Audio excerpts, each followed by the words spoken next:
Well, hey, good evening, you guys. Thanks so much for being here tonight at Connect Group. My name is Dominic Insenius. I'm the leader of the Heart. And I want to tell you before you leave tonight, make sure you walk up to your Connect Group leader or your Connect Group host and tell them thank you so much for what they do. It's because of their sacrifice, because of their willingness to serve, to say yes, that we're able to create this environment, this safe place for us to be where we are on our journey of faith and to explore our faith 1 week at a time. So I'm so grateful for you guys to be here tonight. We have a few questions this evening that are based on the message that we had on Sunday morning. But if you weren't there on Sunday or haven't listened to the podcast or you just don't go to church here, you can still be a part of the conversation. We're going to have some questions that are going to be from the message, but even if you weren't there, you'll still be able to be a part of the discussion. We're in a series at the Heart called Awaken, and we have this idea that we're sitting in and thinking through and focusing on of there is something about us being aware of something, and everything changes when we become awakened to it. So we can be aware of something that has happened in our past, but everything changes about us when we become awakened to what that has done in us. And that's kind of the idea we explored on Sunday. We had a few scriptures that we looked at. One was in Matthew, one was in John, and I'll have them up on the screen here in a moment. But as we dig into this tonight, I want you to have this kind of in your mind that there have been things that have happened to us in our past, some tragedies that we have faced, and those tragedies have affected us. Most of them maybe in negative ways, some in positive ways, things that have happened to us different, and we all connect with or deal with or interact with tragedy differently.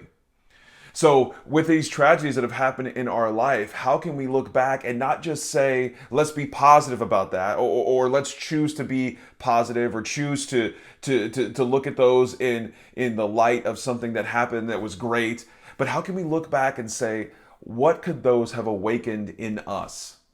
So, the first question tonight I want us to be thinking through is I want you to think about maybe growing up or maybe in your teens or in your 20s, depending on how many years of age you are.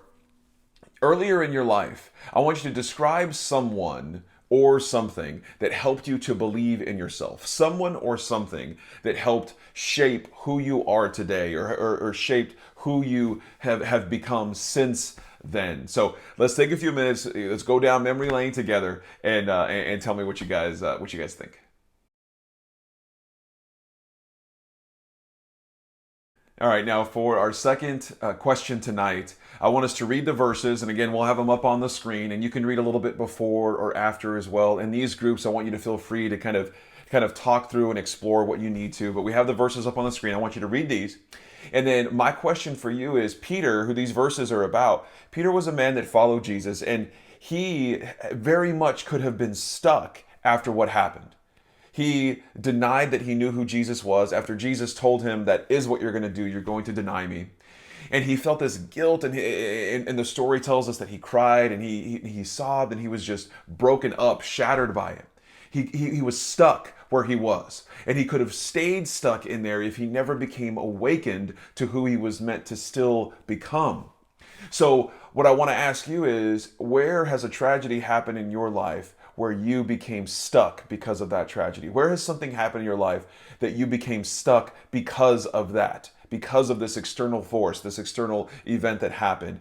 And maybe if things have changed, what has changed since then? This event that happened that made you feel stuck, much like Peter did, and then has anything changed since then? And if so, what has changed? So let's take some time to explore this and see what you guys think.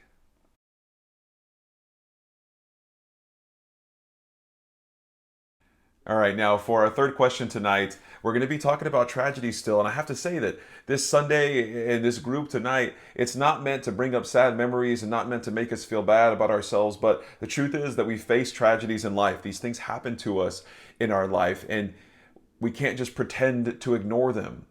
I mean, we can, and if we pretend to ignore them, then we can move forward. But are we really moving forward? Are we really growing? If we're just aware of the things that happen to us, what could change in our life if we become awakened to what these tragedies can make in us? So, my question for this third one tonight is I want you to describe a tragedy, something that has happened in your past. It doesn't have to be completely tragic, and just be something that was a challenge for you. And I want you to describe through this tragedy or through this challenge, what is different in your life because of this.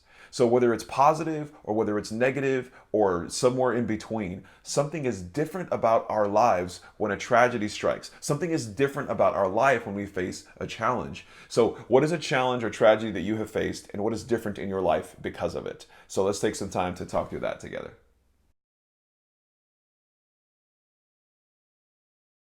All right, now as we wrap up tonight, I hope you guys have been able to have some good discussion through this. I know that some topics that we go through can be a little bit tough. Obviously, tragedies is a tougher topic to cover, but it's through this vulnerability, through this connection and this communication and these conversations that we're able to grow and take steps in our faith, and that's what we're all about. We're not just trying to be smarter about our faith and know more verses in the Bible. We are trying to take what we're learning and apply it into our life so we can grow in our relationship with God, grow in our faith, and take steps towards the healing that we need for our hearts, our spirits, our minds, our bodies.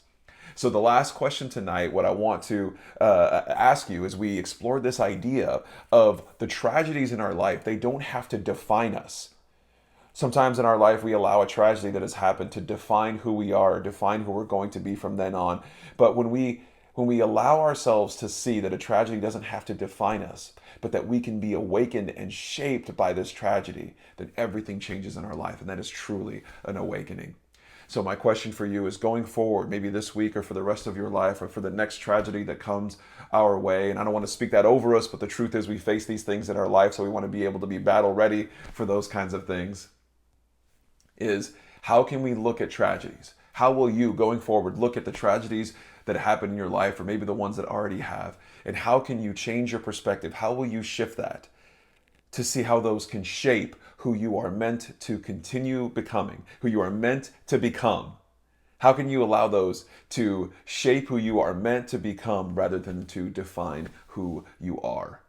So this is the last question for tonight. So I'll leave you guys with that. And I want to tell you that I hope you have a great rest of your week. We have water baptism coming up on February the 2nd. If you've been thinking about water baptism, connect with your group leader right after group tonight, and they can get you some more information, and we can reach out to you and answer any questions that you might have. Otherwise, we'll see you guys this Sunday at the Heart at 9:30 and 11 when we continue our series, Awaken. All right, you guys have a great rest of your night and week.